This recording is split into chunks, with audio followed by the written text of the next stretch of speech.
The following is a presentation of the Belly Up Sports Media Network. Here's what's cooking on today's Sports Stove Fantasy Baseball Show. We got 2 start pitchers this week. We're going to share which ones you need to make sure are in the lineup. We have Major League Baseball news. The council curse continues. And the Chicago White Sox? A sweep? That's right. And the ever so popular ads and drops for this week on the waiver wire. That's what's cooking on today's Sports Stove Fantasy Baseball Show.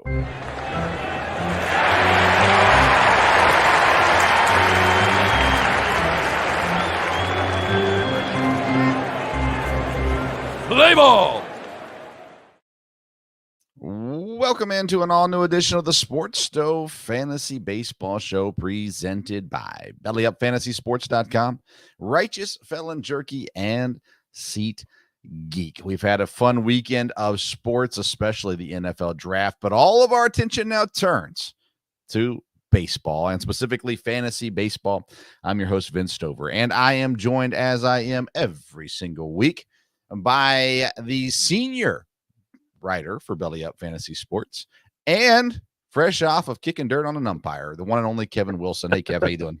I'm doing great. And, you know, there's a lot of umpires that deserve to have dirt kicked on them.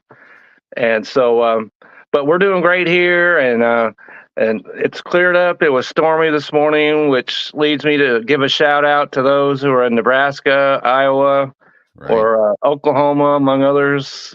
I know it was a rough day. Over a rough weekend. Yeah. And so anyone that's affected by this, our thoughts, prayers go out to you. 100%. It's been wild looking at some of these videos. My goodness. Yeah, absolutely nuts. So yeah, prayers out to everyone affected and to those that are still in the path of storms going on tonight, of course, as well. But we are trying to lighten the load a little bit at the very least and talk some fantasy baseball. And do want to, first of all, though, shout out a couple of guys, non-baseball related, but guests on the Sports Stove Local Hour. Josiah Ezreem, offensive lineman, drafted in the 7th round by the New Orleans Saints. And then just here a couple minutes ago, messaging with Logan Blake, linebacker. He is been invited to the Green Bay Packers minicamp this weekend. And if they don't sign him, he's been invited to go to New Orleans as well and be a part of their minicamp too. So a couple opportunities for him. So congrats to both of those guys. Absolutely. Congrats. Getting opportunities is pretty cool. And I've already talked with Logan about coming back on the show once he kind of slows down a little bit to talk about his experiences with these minicamps. And then hopefully we'll get Josiah back on the show too. We had him on not too long ago. So anyways, a couple of football players. If you're a Saints fan, we've got a couple interviews with Josiah Ezreem. If you'd like to go back and listen to those either on YouTube, the Sports Stove YouTube channel, or wherever you get your podcast, the Sports Stove podcast, available there as well. But this show is not about football. It's about baseball. So let's get into our first segment of the day. We call it our Fantasy Burner.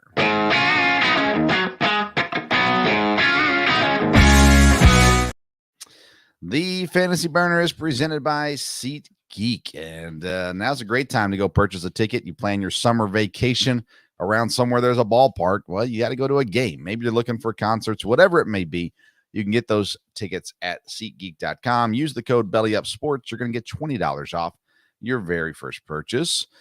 Today, we are looking at the pitchers who are lined up to pitch twice in the week, which typically means they're pitching on Monday in most cases. Sometimes Tuesday can get you a 2-pitch week also, of course.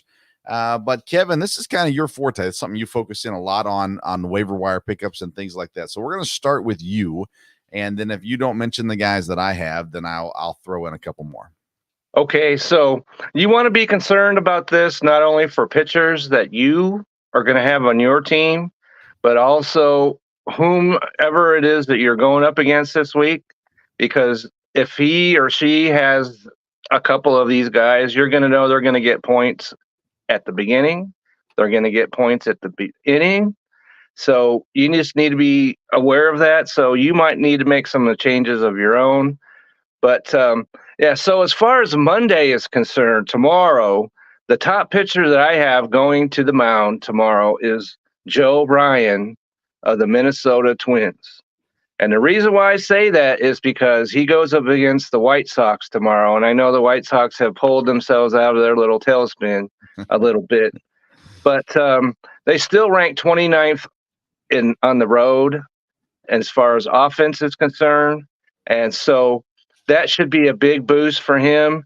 He's got the Red Sox this weekend, and we saw what the Red Sox did earlier in the weekend, but that's rather unusual. They're better on the road than there are at home, which is kind of weird, but seeing as how they play in Fenway Park. But as far as 2 starts go, and Joe Ryan is a quality pitcher, so it's not somebody we're just picking up off the street or whatever. But so if you've got Joe Ryan, which I do, and so that sets me up well. And a couple of guys who we might talk about a little bit later in our ads and drop segment, but a couple of guys you can look at. Bailey Falter of the Pittsburgh Pirates has Oakland tomorrow. And so anyone that goes up against Oakland, that is something you want to take a look at. And then he's got the Rockies at home. And we just saw the Rockies play up there, was it 8,000 feet high up in the air in Mexico City, whatever that is. And their offense fell down there. Yeah. And so if it's not playing well in Mexico City or Colorado, it's not playing on the road. So you might be able to make an argument right here. Bailey Falter might be the top guy. So I've got him. And then I've got Christopher Sanchez of the Philadelphia Phillies going up at the LA Angels tomorrow. And except for Mike Trout, that's all they have. Right. He's got, 10 homers and 13 RBIs, something really crazy like that. He's got nobody to drive in. And so if you can get Mike Trout out, you're good. And then they've got San Francisco at home later on in the week, and the Giants aren't quite the team that a lot of us, probably your dad for sure, thought of when they were coming up with, especially with the signings that they made and everything else. The Giants have been a disappointment so far. So that sets him up well. And then I've got a Milwaukee Brewer, one of your guys, and he happens to be a Wilson, so that goes to the top of my list, and that's Bryce Wilson. Okay, I like that. So they've got Tampa tomorrow, which is the worst team on the road, interestingly enough, and then they've got the Cubs, which they can hit the ball, but they're 13th in offense at home, which is kind of weird because it's Wrigley Field. Yeah. So on Monday, those are the top guys that I'm looking at going to the mound. Nice. I had Bailey Falter as well on my list. Same reasons, Oakland and Colorado. It's great matchups this week for him. And then the other guy that I had that you didn't mention was Washington's Jake Irvin. Typically, I wouldn't go to Washington for much more past, Gore and those guys. But Irvin's got Monday against Miami, who has been not so great. And then Saturday, Toronto, another team that you look at and go, man, they should be good, but they just haven't been either. And Jake Irvin's, he's been producing a little bit here as of late as well. So I had Falter and Irvin as my 2 guys that are teeing off this week and again pitching. Falter's on Sunday. Jake Irvin will pitch again on Saturday, currently is what he's lined up to do. So again, those matchups I think are pretty decent. Bryce Wilson, I'll talk about more in our ads segment, so I won't. Sanchez will be the same guy, same thing there. Yeah. And I have one caution here. Okay. And that's Grayson Rodriguez. Okay. Of the Baltimore Orioles. He's pitching well. Yeah. However, tomorrow he's got the New York Yankees. Yeah. And they're the 6th ranked offense on the road. And then they've got at Cincinnati. And the Reds have the 7th ranked offense at home. And so you're not going to sit Grayson Rodriguez, obviously. Right.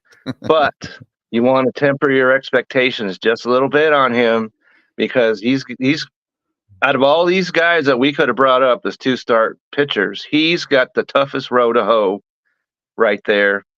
And so just be ready if he doesn't get you 15, fantasy points in either of those games. You're hoping he gets you 10. Yeah. Yeah, and it's funny. I was looking through guys today, and there's several guys who had bad weeks this week, bad starts this week. But you look at their past, and they've been really good. There's a chance that Rodriguez takes a little bit of a hit this week. Although, I mean, the way New York hit in Milwaukee, I'm not sure that they've got anything left to hit. I mean, they swung a lot this week, connected a lot this week. So they might be due for a downspout, that or they're on fire right now and everyone's rolling. So I like Rodriguez. I think he's an incredibly good pitcher, and I think he'll still score some positive fantasy points for you this week. But I understand your caution. I think that's probably wise. Yeah, I'm not saying bench him. I'm not saying that. Right. The expectation might be a little lower though. Right. Don't expect you're getting 30 points out of him this week. That's all I'm saying. Yeah, I agree. All right, very good. That's all that we've got for segment number 1. So a reminder, go to SeatGeek.com, use that code BellyUpSports. You're going to get $20 off your purchase, and that also lets them know that we sent you. So we'd appreciate you using that code as well. That's our fantasy burner. Let's roll right into segment number 2, the call to the pin.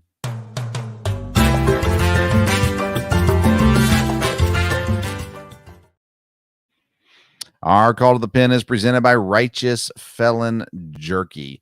It's time to join the flavor revolution, and you can do it at righteousfelon.com.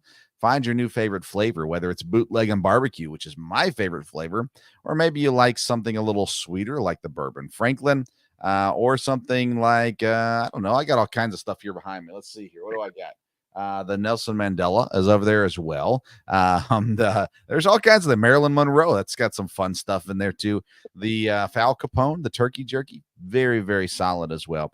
Lots of great flavors. You can find your next favorite flavor at righteousfelon.com. Use the code STOVE15, STOVE15, to get 15% off of your order every time you place an order. All right, Kevin, let's start with the standings and kind of how things are looking right now. And let's start down in the American League. And let's go ahead and go back to the American League East. We talked about them last week as well. Baltimore is they're right there. Baltimore and New York are right there together at the moment. Boston has looked good, but they're not there at that level of Baltimore and New York. And Toronto and Tampa have looked really bad, under 500 so far. I guess my question is, Baltimore and New York, who do you trust more out of those two teams? It's kind of hard to figure because New York, they're plus 35 in their run differential, and Baltimore's plus 33. So, we're just kind of picking hairs right here. And I guess I'm gonna trust more, and it's kind of weird to say this, but Baltimore, because they won a division last year, won 100 games. New York struggled last year, and they've got the spotlight on them because they're in New York 24 hours a day, 7 days a week. And you go 3 for 5 one day, and then all of a sudden then you go hitless in 2 games, and you're the worst thing that's ever happened in the state of New York ever. So that's a tough thing. Most of those guys have been in New York for a while, and they're probably a little bit used to that. But pitching wise, I think I trust Baltimore over New York. Yeah, I mean, their numbers are so similar. Their percentages at home and away are very, very almost identical. They're both good. The Orioles have played better teams so far to start this year. Orioles are 11-4 against teams at 500 or better. The Yankees have only played 6 games against teams that are 500 or better. They're 4-2. They've won. Again, that winning percentage is about the same. But it feels like Baltimore is going to start getting an easier schedule, and New York's going to start playing a harder schedule at some point as well. I do agree with you. I think the pitching in Baltimore is better, although the Yankees have been far, far better than we thought they were going to be coming into this season as well. I like Baltimore better, and maybe that skews my opinion a little bit. But like I said, the Yankees just tore up on Milwaukee this week. They're showing what kind of firepower they do have. And the biggest question for New York is, can they be consistent? Because these last several years, they really haven't been very consistent. No. Nope. Every year they go through a cold cold streak, which they haven't had yet. Yeah. And but they've avoided that coming out because the last couple of years, if I'm not mistaken, they were cold pretty much right out of the gate. Yeah.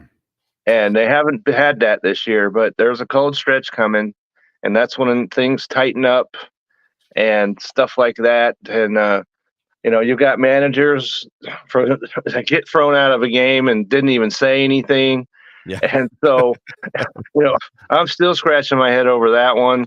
And it's because they don't like the Yankees. I don't know what's going on there, but it seems like they've got the world always going up against them. And I'm not a fan, not even close to being a fan. So I'm not going to sit here and sing the praises of the Yankees. But so far this year, they have done much better than maybe even Brent expected of them coming into the year.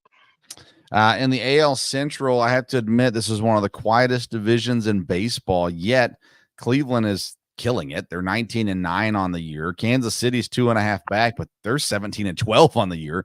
Detroit's still 16-12, and Minnesota just railed off 7 in a row, winning a winning streak, along with the White Sox 3-game winning streak. So obviously the White Sox are no good still, but right. Cleveland, and they beat Tampa. That tells you everything you need to know about Tampa. Yeah. But Cleveland is the team I want to focus on tonight because they really are impressive. They've only allowed 97 runs. They've scored 143. They've got a plus 46 run differential. And they've been really good on the road, 11-5 on the road so far this year. And they're fortunate enough to get to play Houston right now. So, Cleveland, I mean, legit threats in the AL or just the best AL Central? Well, the answer to that could be yes to both of those. I think it is. And, because we've seen Cleveland get to the postseason and then go up against the Yankees, and then that's it. Yeah. And so, you wish that they had a little bit more health in their pitching staff, but there's not much you can do about that. But their hitters are swinging the bat. They've got pretty good relief pitching and more than adequate starting pitching. So they're in it for the long haul. I would not be surprised to see if Cleveland is maybe 95, 96 wins this year. And so that means they're a serious contender to me in the American League. Awesome. Let's go to the AL West. Seattle now currently in the lead by half a game, 7-3 in their last 10. And really their defense and pitching has been the storyline for them so far this year. They're not throwing up a ton of runs, but they're also not giving up a ton of runs either. But they're pretty much 500. They're 500 on the road. They're 1 game over 500 against teams who are better than 500, and they're 2 games over 500 at home. So even in first place, them and Texas are the only teams above 500 in the division, and neither one of them have shown any real signs of threat at this point in the year. No, they have not, and that's got to be a little concerning to me because that going 82 and 80 is not going to get it done. Right. So it's not going to get it done. Houston's starting to show a little life, which we knew they would. And so the Angels, they were, okay. But like I said, got 10 homers and 13 RBIs. It means you have nobody to drive in. And so Seattle, we talk about them every year, and then they figure out ways to not get it done. But they've got the top of the rotation, the best top of maybe in the American League overall. Yeah. And so when you have that, you could shut teams down and win games 4-2, 4-3, stuff like that. And so you gotta keep your eyes on Seattle. The reinforcements are coming for Texas. Max Scherzer is supposed to be making his rehab start, so we'll see what happens with him. And I thought more of Lorenzen. He didn't pitch very well this weekend, but I think he can be okay. So it's going to be, to me, it's a 2-horse race at this point. Sure. NL West, your Dodgers are in the lead and pretty comfortably in the lead, yet they really haven't been that great either. And they're only 4 and Come 5 on, Vince. They just against won teams. 6 in a row. Okay. They Yeah. lost today, but they I was won gonna 6 in say, a row. So. Yeah. But they're 18 and 12, which isn't bad. But they've allowed 120 runs, which is really not good unless you look just in the division. In that case, it's great. But if you look outside of the division, that's not ideal. And like I said, they're only 4 and 5 against teams over 500. So they're not beating the good teams really as consistently as you would think they would with the roster that they have. And again, they've got some guys that'll be coming back before too long as well. But I don't know. That division, the NL West, does not look scary at the moment. We thought Arizona was going to be great, and they haven't been. Yeah, we thought Arizona was going to be good. We thought perhaps the Padres were going to be better, and so it has not happened so far. And the Dodgers, Tyler Glasnow was pulled out of the game, and that was one of the concerns that you and I both had about him. It doesn't seem like it's anything serious at this point, but if you're talking about injuries, you got to be concerned because everybody's blowing out their elbow, from here to Timbuktu. So he needs to be, the ace. And Yamamoto has looked a lot better. Sure. So we got to give him credit for that. After that, we talked about that first start up there in South Korea where he just looked like he was a deer in headlights, and so, but he's recovered from that a little bit. So you still got to put all your faith to me, even though I'm a Dodger guy, and I'll admit that straightforward. I always have, but your faith, or maybe it's not faith. Maybe it's loathing. I'm not sure, but so the Dodgers are still the team to beat. In the East, Atlanta and Philadelphia both with 19 wins. Philly coming on a 4-game win streak right now. Listen, the Mets and Washington are respectable, but they're not in the same race as Atlanta and Philly. And Philly spent a couple of years as being that really bad or not great regular season and then making the run at the end of the year and through the postseason. This year, they're actually maintaining there at the top of the division. Still a game and a half behind Atlanta, but they're right there where they need to be. They do. And especially if you're Philadelphia, you're hanging around in Atlanta, you got to figure missing Strider is going to come back to, how could you not feel that affects? Right. Because he's Spencer Strider. Yeah. And fortunately for them, Chris Sale has pitched well.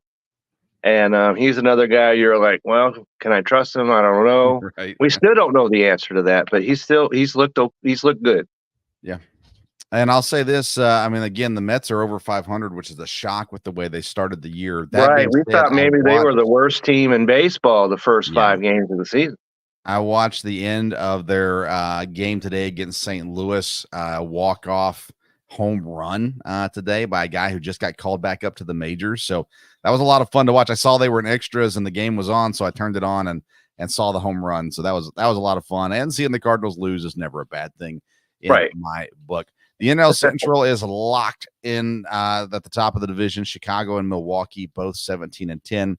Cincinnati's 2.5 back from then. Pittsburgh has fallen off where they started. And I think I'll wait till the additions to talk about what I think Pittsburgh's about to do. That being said, Milwaukee's been really good on the road. They have not been great at home, but they've been really good on the road, whereas Chicago's been phenomenal at home so far this year. But here they sit. Their numbers, again, very, very identical. Chicago's at a plus 15, where Milwaukee's at a plus 14. Chicago 140 runs for, Milwaukee 142. Chicago 125 runs against, Milwaukee 128. Their numbers are all matching up. The difference is surprisingly, Milwaukee's healthier than Chicago right now. Right, which is something I believe we'll be speaking about a little bit later on as well. Yes. Well, actually, Kevin, let's just do it right now. It's time to talk about the Council Curse Track.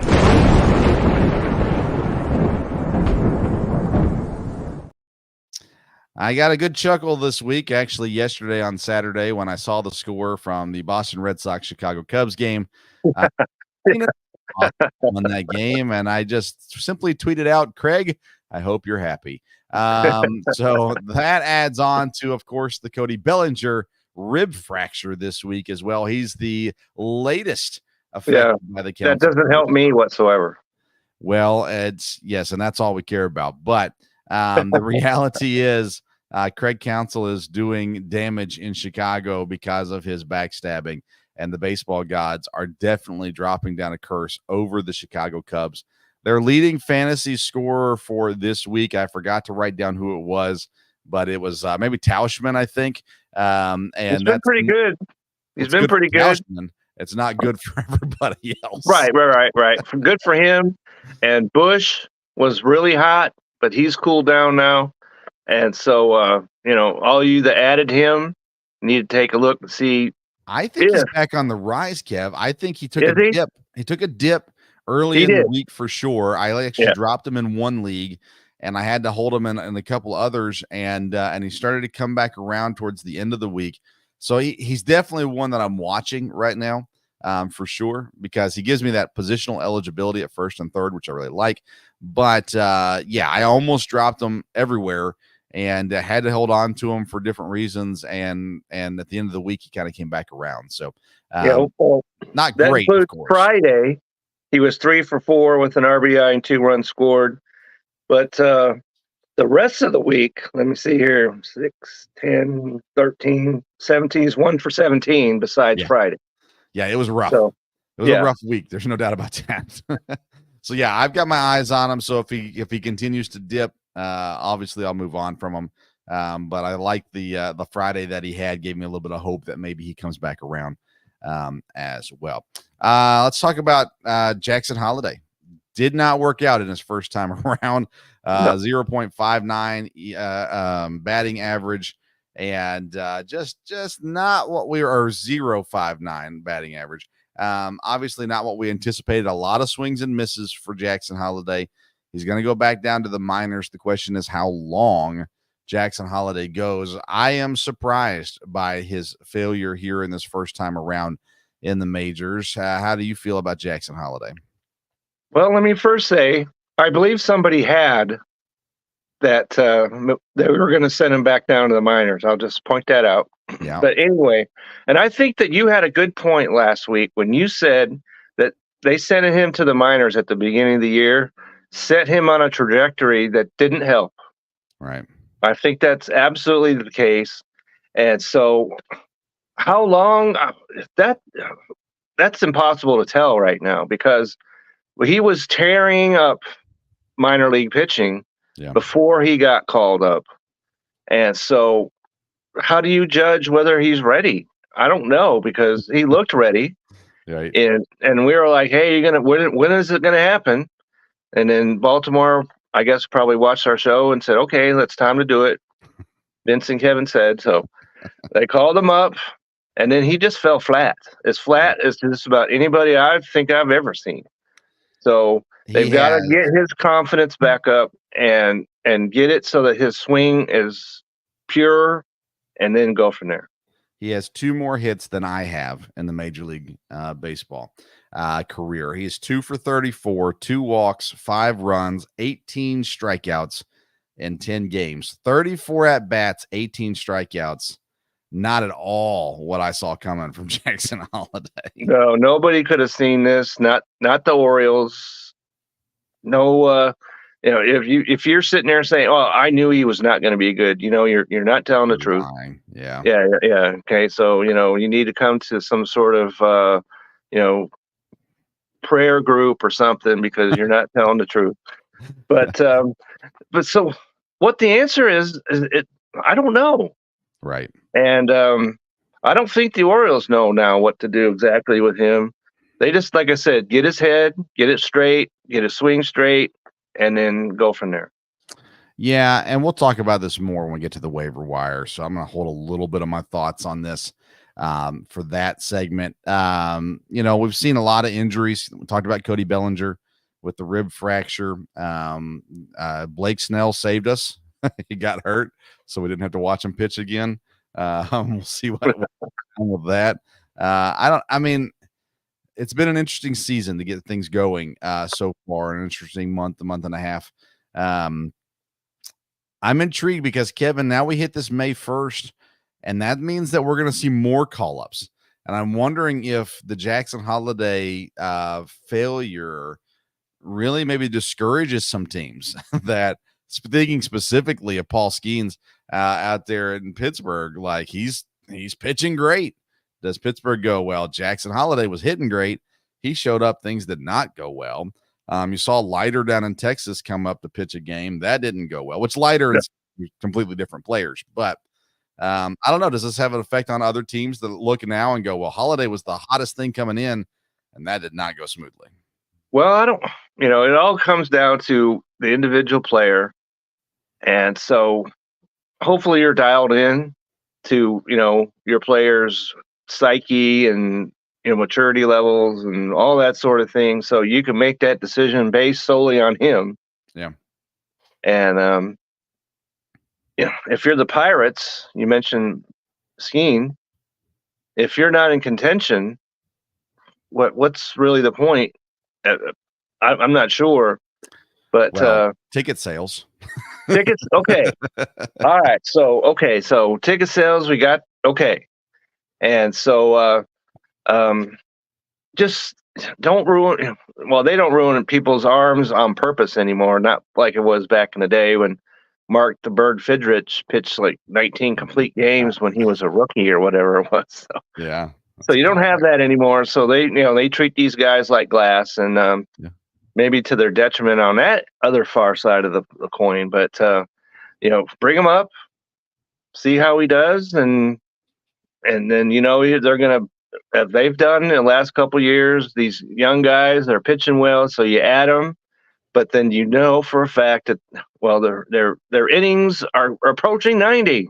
Holy crap, we can't have that. And then they get sent back down to the minor. So that's just something you have to accept. Yeah, fair enough. All right. Well, this is our call to the pin. It's presented by Righteous Felon Jerky. RighteousFelon.com is where you can go to join the flavor revolution and find your new favorite flavor of jerky. Use the code STOVE15 at checkout to get 15% off your purchase. But we got some things to talk about fantasy-wise, and that brings us to segment number 3, the Fantasy Focus.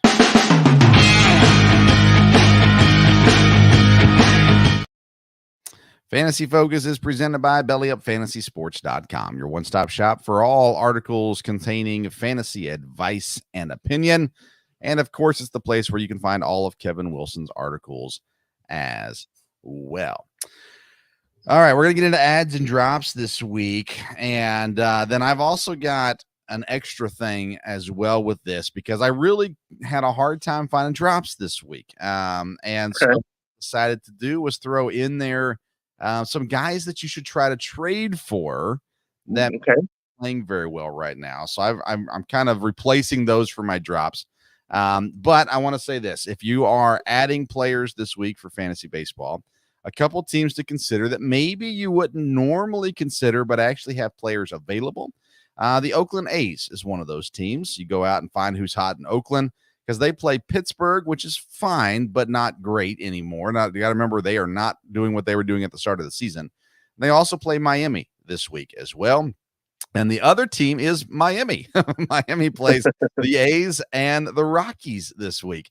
So if you're looking to pick up someone for fantasy, you might start at those two teams and at least see who's available in your league and know that the matchups are pretty decent for Oakland and Miami coming into this week. But let's go to drops first, Kevin, because I've only got one guy, and it's a guy we already talked about in Jackson Holliday, but I wanted to clarify something with him. I have dropped him in every league that's not a keeper league, but I'm still holding on to him in the keeper league. But in all the other leagues I'm in, I went ahead and send them packing. That's totally the right call. And like you said, if you're not in a keeper or dynasty league, then he's got no business being on your roster. I don't care what the size of your team, however many teams are in your league. Yeah. Because it was that, as we just talked about, it was a disaster. Well, and he's not going to be back anytime soon. Like I'm thinking maybe July. But I don't know. Right. Let's clear the All-Star game and see where we are with that. But so like we talked about, at least I've never been in a league that had NA slots. No. And so I don't know where that concept even comes from, but and back in the normal fantasy baseball realm, okay, it's not a keeper, not dynasty. He needs to be off your roster. I'm totally with you on that. And so we gave it a shot. It didn't work. So and move on. remember, I drafted him in 4 leagues. Drafted him in 4 leagues. So I was all in on Jackson Holliday. And when he gets called back A lot up, of us were. if he gets called back up, though, I'll be the first one back on the train to see how things go. But at this point, like I said, barring injuries, I don't see him coming back in the month of May. At the very least, I think they give him a full month at least back in the minors. So now if someone gets hurt, maybe they do give him a shot. But they've got other prospects. Remember, Baltimore has a lot of young talent in their program right now. So. But yeah, I think you got to get rid of him if it's not a dynasty or keeper league. You just can't let him take up a roster spot right now. I agree with that wholeheartedly. Okay. All right. Who do you have that we should drop? Because like I said, I really struggled finding guys this week. Okay, so I've got some guys. Okay. And one of them, unfortunately for me, is someone that I said a couple weeks ago, hey, go out and get him and see how he does. Well, we've seen how he does, and that's Hunter Brown of the Houston Astros. Okay, he's still just below 50% rostered. Holy smokes. And yeah, somebody needs to explain this to me. If you've got him on your roster, please let me know, unless it's even a 20-man league. I don't know. But if you're in a 10 or 12-man league, he's got to go. Yeah. He's 0-4 with a 9.68 ERA. All right. And he's walked 12 guys in 17 2/3 innings. He's got a 2.49 whip. That's going to be one of the highest whips I've ever seen in my life. And worst of all, okay, there's lots of other things we could talk about. He's pitched no longer than 4 innings pitched in 4 of his starts, okay? And Tuesday, we talk about pitchers that you might want to look at as 2-start pitchers. This is not it, because he's got Cleveland on Tuesday. Don't do it. Yeah, and it's not just throw him out the back of the plane and forget the parachute, because he doesn't need it. Yeah, I mean, they sent JP France down to the minors this week. And I'm guessing Hunter Brown doesn't have options or something. I don't know what's going on, because he has been horrendous so far this year. So has the whole team, but right. So he's at the top of my list. And I got another pitcher, and that's Griffin Cannon, a guy that I was kind of saying, okay, maybe he could do some things. Well, no, he's 1-3 with a 7.50 ERA. All right. He's no longer than 5 innings pitched in 4 of his 5 starts. And he's got the Phillies. You talk about a guy who has a 2-start week you don't want to mess around with. He's got the Phillies tomorrow.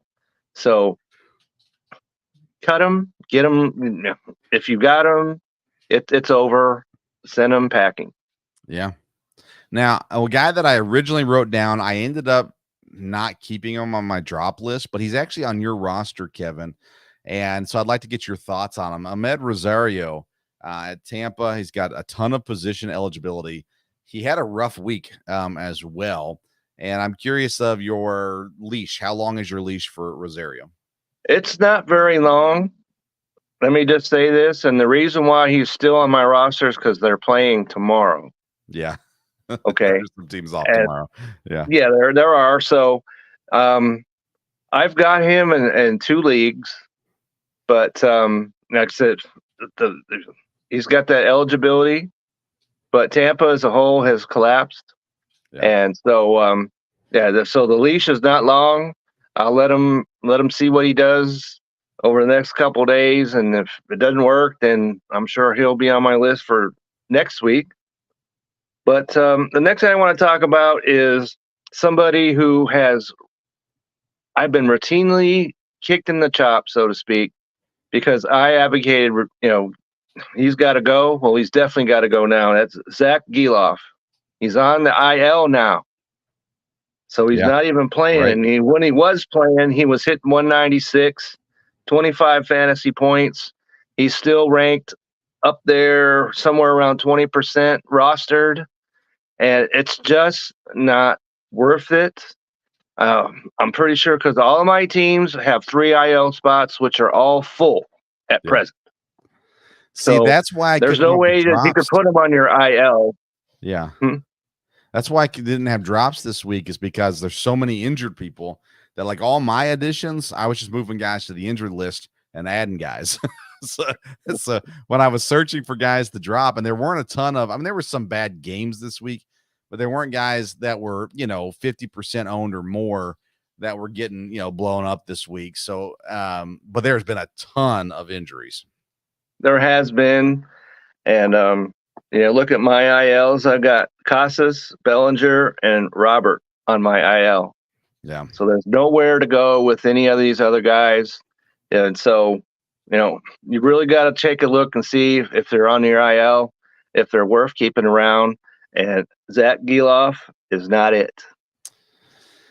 I like it. I like it, Kev. Any other drops? All right. So we have, we talked about St. Louis a little bit ago. Yeah. And I'm pretty sure that throughout this year, we're going to have prominent St. Louis Cardinals in this segment. Okay. And so today's guy is Lars Nootbaar. Nootbaar, yeah. Okay. That's a great name. I'll give him that. Yeah. But 187, 1 homer, 7 RBIs. He's in a 2 for 20 slump at present, 25 fantasy points. Got to go. He's got to join his St. Louis Cardinals, which should be all over the waiver wire, because let's just face it, their team they're not hitting the ball, and he's got to go. I talked about Jordan Walker last week. He's got to go, and so just I don't know if people out there are St. Louis lovers or what's happening here. Yeah, but seems like it would go the opposite way, that more people would be Cardinal haters. Sure. But whatever it is your persuasion, Lars Nootbaar, got to go. Gots to go.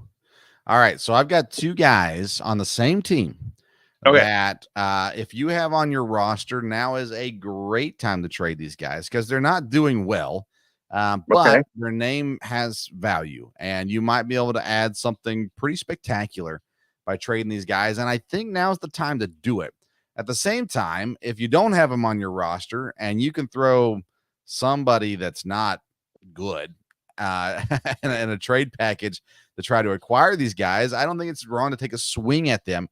They're both guys from the Toronto Blue Jays.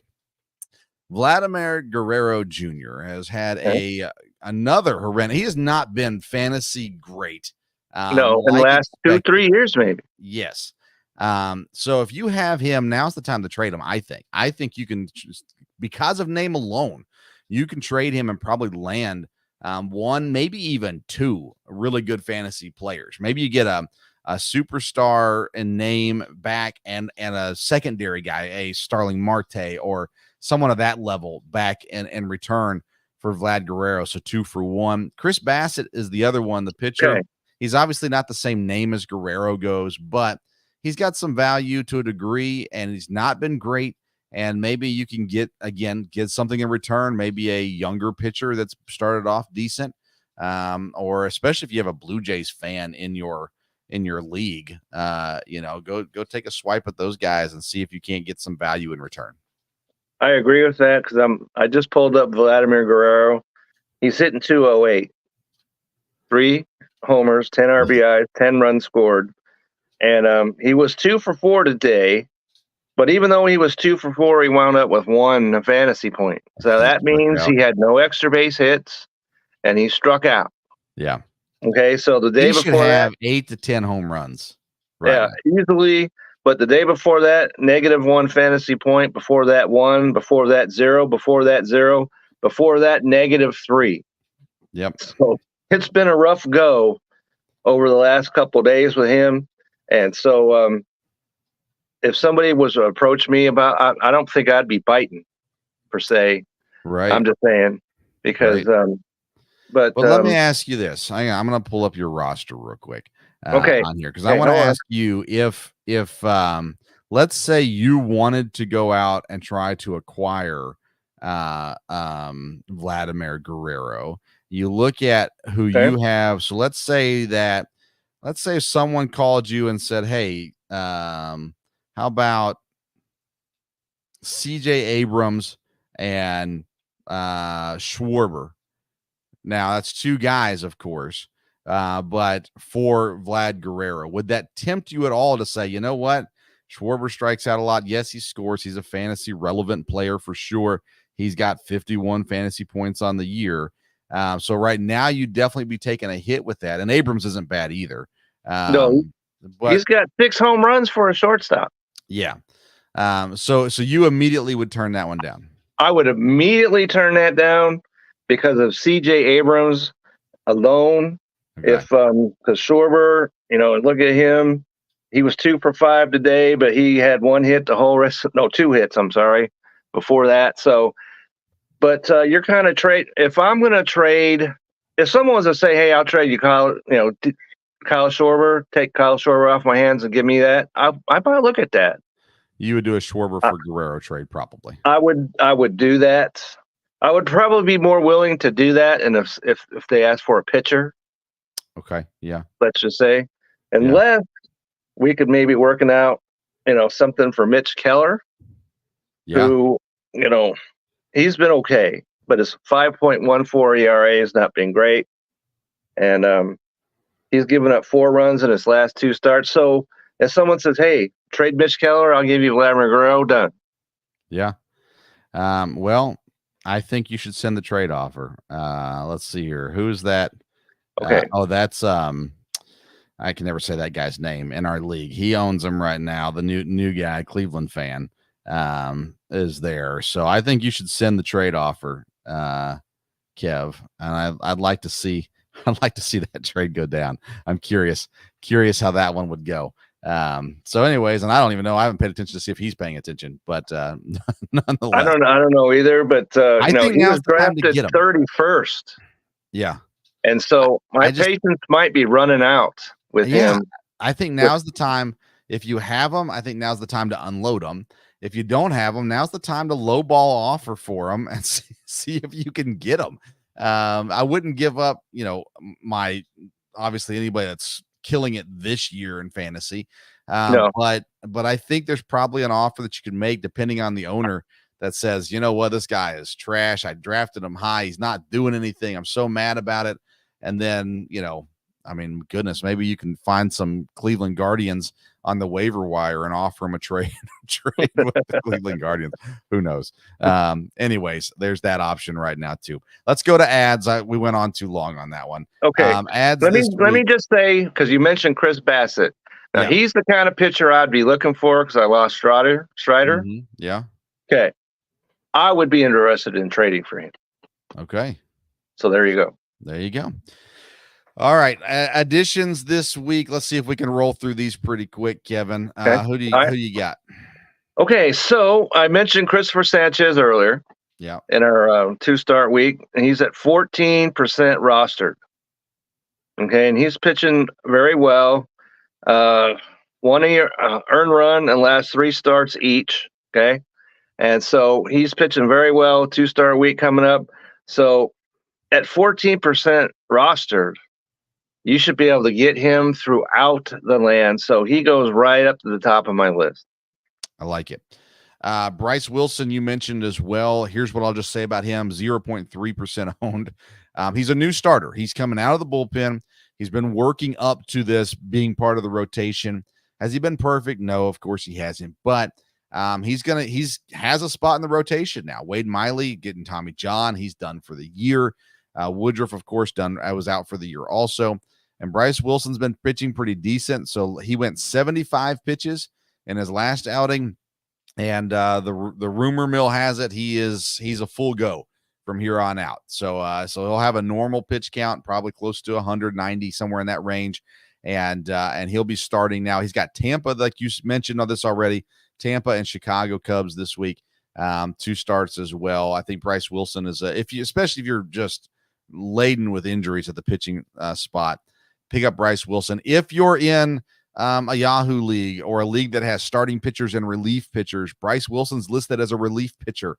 And so you can fill him in that slot as well. We don't have those in our league, but some leagues do. So I like that one. Right. You talked about him earlier though. Okay. So another guy, and this is a veteran guy who I was questioning at the beginning of the year, but he has come around, and that's Anthony Rizzo of the New York Yankees. Okay. First baseman over there. And even though he's got the name recognition and he's only at 18.8% rostered, but in the last 2 days, he's 7 for 8, 2 homers, 4 RBIs, 6 runs, and has hits in 5 of his last 6 games. He's got 4 homers and 13 RBIs on the year. And he's one of those lefty swingers that we talk about who can target that short porch and right field.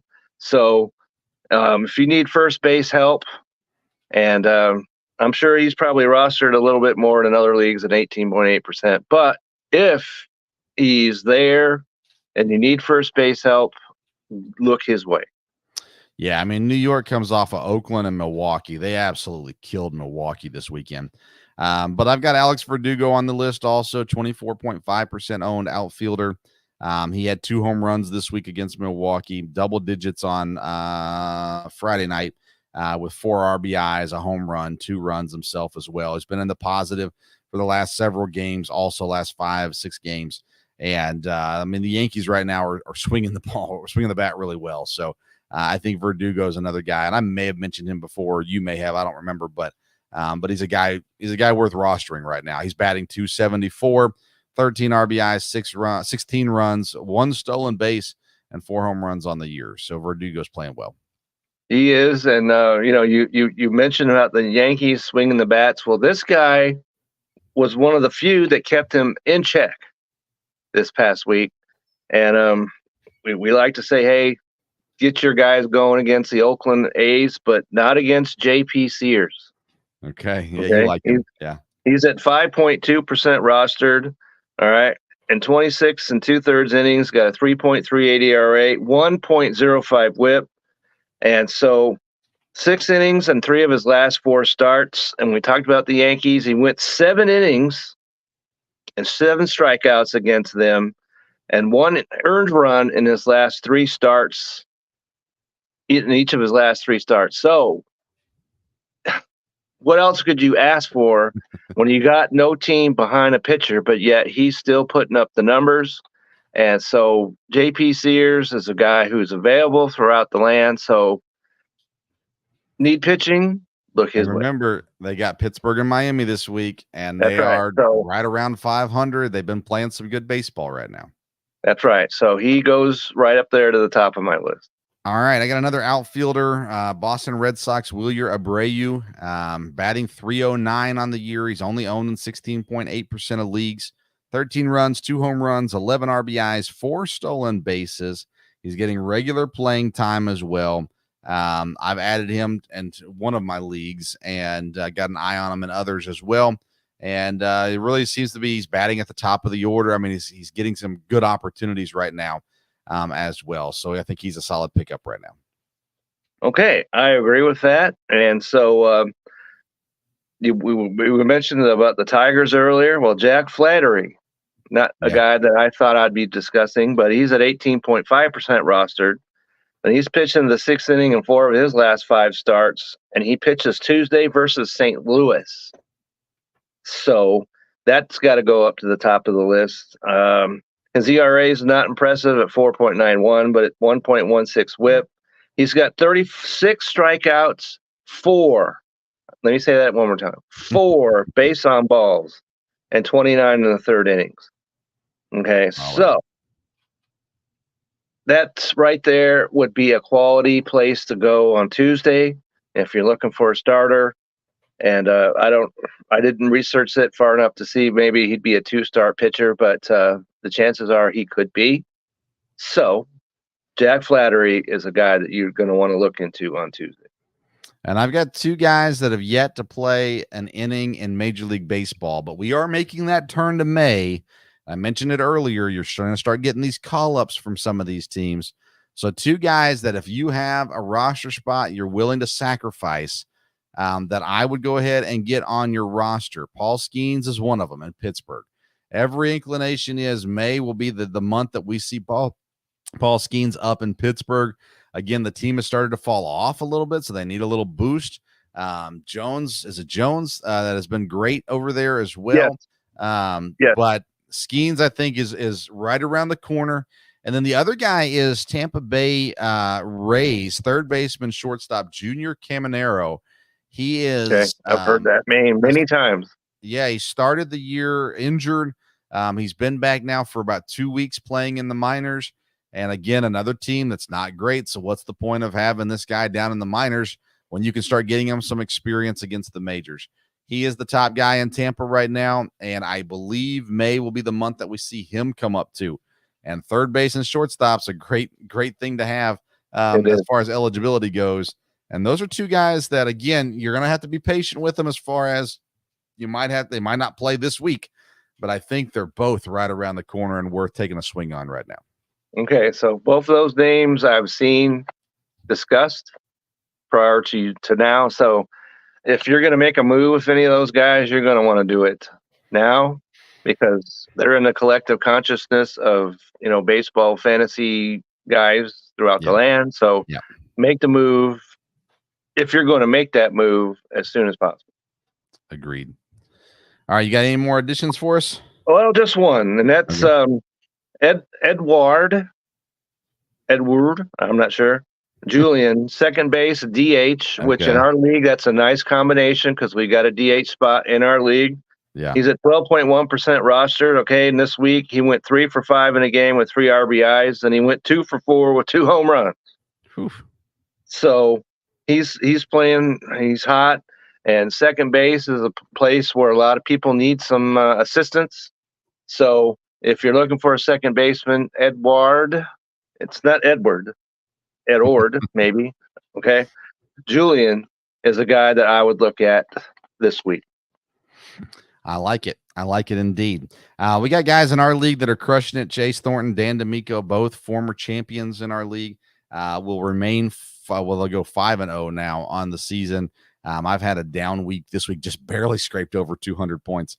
But I've had a lot of injuries. I'm not too worried about that. But Kevin, what I did want to hit on is during our draft, we mentioned a couple players where we said we're going to keep an eye on them throughout the year and match them up.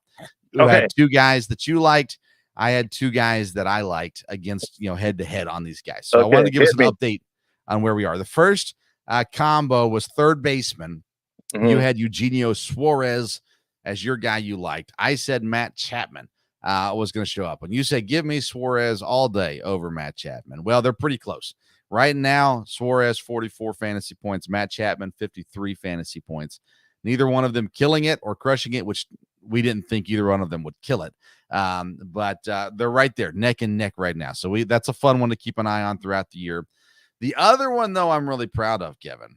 So you had a chance to draft catcher Adley Rutschman. You chose to pass on him and take Atlanta third baseman Austin Riley. And so I thought, well, let's see how that one's going down. At the moment, Austin Riley, 49 fantasy points. Adley Rutschman, 69 fantasy points. So do you regret passing out on Adley Rutschman? Yes. When that happened at the time, because he was a catcher. Yeah. And so, but he wasn't a catcher DH. Right. Okay. Maybe that's what because he's playing. Yeah. And so he's in their lineup. So he's a young guy. And so, yes, that was a mistake. Even though I like Austin Riley and I like the team he's on, but Adley Rutschman is a talent that's, comes along once in a lifetime. Who's your catcher? Who is my catcher? That's an interesting point right there because Wilson Contreras? No. Hang on. William Contreras or no? No, I do not. Okay. As a matter of fact, I had Gabriel Moreno from Arizona, which is on the IL. Yeah. Okay. And so I had, and I just made it move. Okay, let me pull this up right here. Luis Campusano, because you dropped him. I picked him up. San Diego. I dropped him for Gary Sanchez. That's right. Gary Sanchez. I saw that actually earlier. I forgot. Yeah. Okay. So my catcher is Gary Sanchez. So if you're asking me which is the better catcher, the answer obviously is Adley Rutschman. Yeah. But I'll say this: Rutschman is 4th right now in fantasy points. William Contreras from Milwaukee is killing it, 94 fantasy points. Perez right there behind him with 92 fantasy points. I was wrong again this year on Perez from Kansas City. Will Smith is 76. I believe I called that. You did. I did. Yep. I had him third. Will Smith from Los Angeles is 76 points, and then Rutschman's at 69. So Contreras and Perez are the ones that are absolutely phenomenal to start off this year.